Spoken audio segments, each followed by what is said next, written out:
I've been a Lyft driver for about 7 years, but on one particular night, that all changed. I remember driving around the city as usual when I got the notification on my phone to pick up another customer nearby. It was this older male named Walter that looked like he was in his 40s, just an average looking guy. When I pulled up to his location, he was with a woman that looked about half his age. I assumed they were a couple, so I rolled down my window and asked for his name and confirmed I had the right guy. Hey, you're Walter, right? The man just nodded without saying anything. Then they both got into the back seat. The man sat behind me while the woman sat on the passenger side. Before driving off, I glanced into the rearview mirror out of habit, and I saw them both staring gauntly at me. I couldn't understand why, but something about the look in their eyes hit me with a sick feeling in my stomach. It was like I was looking back at two corpses, and their destination didn't make me feel any better either. It was a 30-minute drive across town to an area I knew was really sketchy. I had no choice but to drive them there, so there was nothing I could really do. Along the way, I noticed they weren't looking away from the mirror. They remained staring at me. I tried to make small talk just to break the awkwardness, saying something like, So, how's your night? You guys must be tired, huh? I'd never had anyone flat out ignore me like that. Sometimes, people pretend not to hear me while wearing headphones, but these weirdos were fully aware I was trying to make conversation and just shut me down. It only made the situation all the more nerve-wracking. It was so hard to focus on the road when I couldn't stop seeing their faces looking at me in the corner of my eye. All I could do was turn the music up to break the deafening silence. As we got closer to their destination, I kept looking back at them. Not only were they not looking away from me, but their facial expressions were turning more and more severe. For seemingly no reason, the man was becoming enraged, yet the woman sitting right next to him was smiling like an insane person. I was worried that they were getting upset because I kept glancing back at them, but I couldn't help it. They just wouldn't look away. My only choice was to keep going until I got to their destination, but those 30 minutes felt like an eternity. I honestly thought that we'd never get there, but then I finally reached the address. I pulled off to the curb and parked. Then I looked back a final time to say goodbye. And that's when I saw the man pull out a knife. He lunged forward, trying to slice open my throat. I was able to get a grip on the man's wrist and hold the knife back, but then he wrapped his arm around my neck and started to strangle me. I had to fight for my life, but I was slowly becoming weaker and weaker, and all I could do was hear that wretched woman laughing. That's when the unthinkable happened. It was like my whole body froze. I couldn't breathe or move. My only sensation was overwhelming pain. I then pushed the man and the knife away and was able to escape the car while trying to sprint down the street as far away from them as possible. I started wailing and shouting for help, hoping anyone would come to my aid. I was vaguely aware they had left the car, as I could hear the muffled sounds of the back doors closing and them running away. I tried my best to hold my chest to stop the bleeding, as several random pedestrians came running towards me, and I started to pass out. The last thing I heard was shouting for an ambulance, but I was sure I'd never see it. Thankfully, I woke up in the hospital with bandages all over my chest. The knife had punctured my lung, and the doctor said that the internal bleeding had started building up around my heart and putting pressure on it, to the point that I nearly died from my heart stopping before bleeding out. I was able to survive and recover, only because I was treated immediately. A minute later, and I wouldn't have made it. As for the people that attacked me, they were identified by Lyft and arrested by the police. The couple in question was a 43-year-old man named Walter LaRoche and a 29-year-old woman named Paige LaRoche. They were both put away for attempted murder and robbery. What makes remembering that night even worse was how these people didn't even know me. We had no relation at all. No prior relationship, no past or previous Lyft rides with them. The entire thing was completely unprovoked. I just got horribly unlucky to cross paths with them that night. They knew what they were planning to do from the start. I've had to continue working as a Lyft driver since, and have been constantly terrified every single day that some passenger is going to kill me. It didn't used to be like this, but now I have to live like this every day while trying to make a living.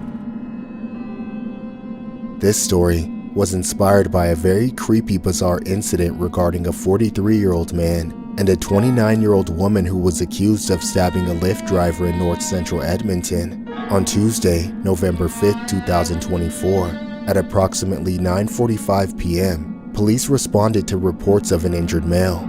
Upon arrival, police located a male Lyft driver who had been stabbed. Officers immediately administered first aid and transported the 35-year-old man to a hospital. The driver was treated for serious, life-threatening injuries and has since been discharged. Investigators have since determined that the driver picked up an adult male and female for a scheduled Lyft ride.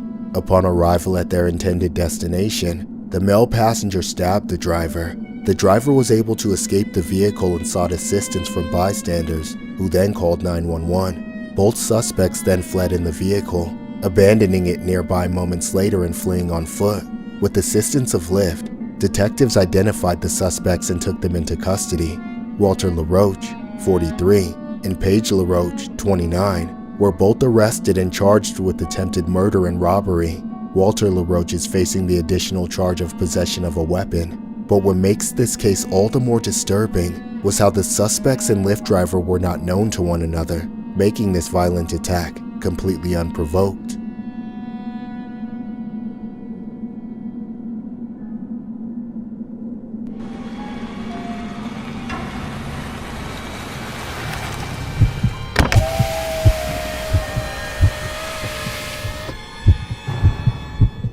I took a Lyft the other day, and it's going to be the last time I ever take a ride from a stranger. All I wanted to do was go to my friend's place to meet up before going out to drink, so I didn't want to drive there myself. I was all dressed up for my first night out in a while. A few minutes later, my Lyft driver pulled up.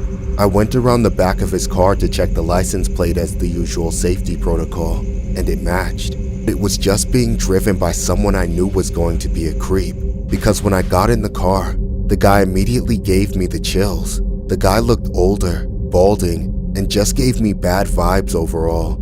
As expected, as soon as I got in, he tried to make annoying small talk and quickly crossed the line. So, what are you up to tonight? Just going to my boyfriend's house. I didn't have a boyfriend. I just said that in hopes that the guy would leave me alone. That's when he said, Come on, don't lie. I can tell by the way you're dressed that you're single. Good one. I'm just going to go on the phone with my friend now, if you didn't mind. The guy then continued driving, as I got on a call with my friend as an excuse to not have that guy talk to me. He wasn't just irritating though, he really did make me nervous. What made it even worse was that the entire time I was on the phone, the driver would glance back at me through the rearview mirror here and there. I tried to look away and ignore it, but he was staring at me more than he was watching the road. It was only when I locked eyes with him that he would look away. When we were just a few minutes away from my friend's house, I figured it was okay since I was almost there, so I hung up. Literally just a few seconds later, I looked forward and saw the driver pull his sweater up to cover his face. I was so confused. I assumed he was implying that I smelled bad or something, but then a few seconds later, I suddenly felt extremely tired. I couldn't help myself from slumping over and starting to drift off. I was fighting to stay awake when the driver looked back at me, his eyes smiling at me like a psychopath.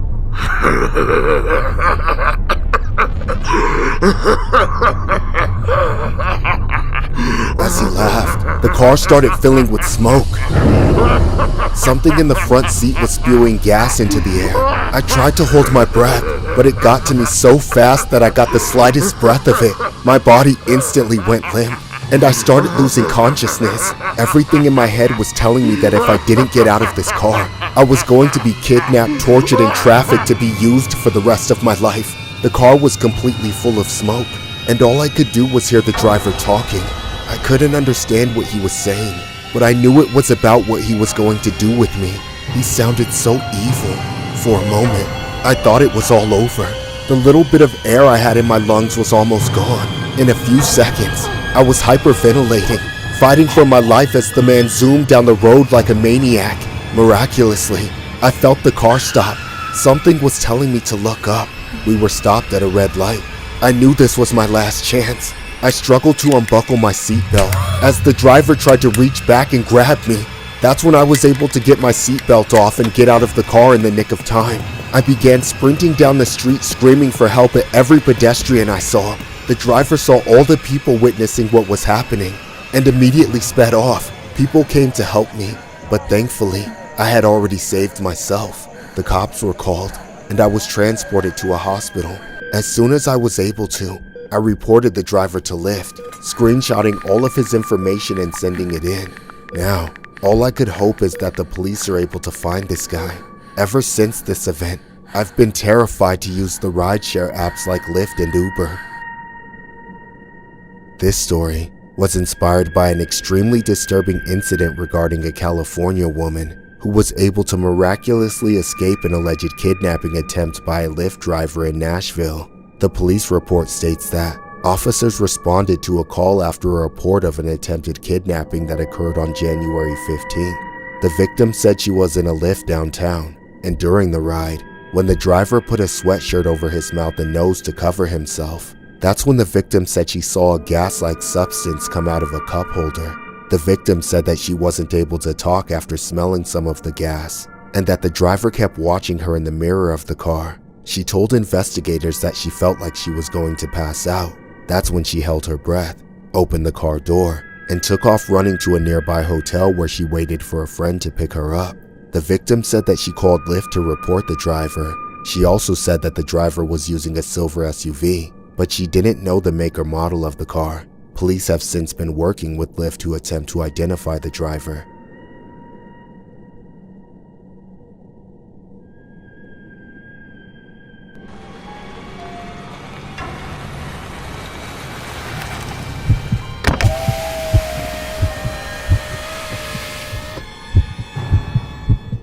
Being a Lyft driver isn't as easy as people think it is. Between gas, the wear and tear on my car, and the huge cut that Lyft takes, I have to work long hours to make ends meet. It isn't just the traffic that I have to deal with either.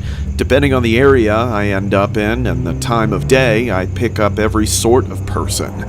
From the pushy Karens that want me to drive recklessly so they aren't late for some PTA meeting during the day, to the wild, messy drunks at night. I get them all. No matter how much of a hassle they can be, I still never decline or cancel rides just because I think they're going to be trouble. I need the money, and if I were to pass up every person I didn't want to pick up, I'd be broke. However, recently, one particular passenger changed everything for me. When I was driving around waiting for another notification and saw her pop up, I had no idea what I was in for. Even as I was driving up to her from a distance, I still couldn't tell what was happening. I thought I saw a big pile of garbage on the curb near where my phone was telling me to go, but as I got closer, I realized something. It was a woman, my passenger. By the time I was parking, I had to stop farther away from her than usual. I was awestruck. This woman was the most horrifically shaped, tastelessly dressed, morbidly obese fat lard I had ever seen. She looked like the human centipede if the centipede ate itself. When she started walking, or more like waddling toward me, I swear I could feel the earth beneath me shaking, and I could hear the wet slaps of her own flesh flaps clapping against each other. I knew there was no way in hell my suspension could handle a load as heavy as her. In my head, I envisioned all four of my tires popping the second she sat down. Before she could get up to the car, I locked the doors and started rolling down the window. She ignored me at first, but then she realized the door handle wouldn't budge against her bulging sausage fingers, so she went ballistic on me. Open the door! I'm trying to get in! No, you're not! Get away from my car! I'm canceling the ride! You skinny son of a bitch! This is discrimination! You see this? I'm filming you! Say what you just said to me! I'm not letting you in my car, you fat, ugly thing. I don't want to drive you anywhere with my bumper grinding against the pavement. Excuse you? I'm beautiful! Please. Did it hurt when you fell from heaven, or did you just kill the dinosaurs? Keep running your mouth and see what happens. And what the hell do you know about running? Get away from my car and order an Uber XL or party bus, Majin Buu! Suddenly, the landfill came barreling toward me. I thought I'd have enough time to roll up my window and back away, but before I knew it, she flopped onto the hood. The front of the car immediately hit the ground with a huge thunk. I slammed the gas pedal, but the tires just started spinning without going anywhere. Seconds later, the behemoth was crawling up the windshield, shattering it and getting to the top of my car. The frame started to buckle and give under her weight, making me think I was about to be crushed. My only option was to get out. I ran 10 feet from the car before I stopped and looked back, realizing she was literally the same size as my car. When she saw me, she rolled off, hitting the ground so hard it felt like an earthquake. Her massive body of fat protected her, and though I didn't expect her to be able to get up, she rolled onto her feet and came after me. Come here! Let me have a little taste! I am woman, hear me? Leave me alone or I'm calling the cops! Help! Somebody! This woman is trying to eat me! I only had one shot of getting away with my car. I slowly led Chubbs away, walking back step by step, and then when I made enough distance between her and the car, I ran around her and got back in. Then I sped off. Once I was clear, I called the police. I thought for sure she wouldn't be able to get far, but somehow the cops said she wasn't there when they showed up.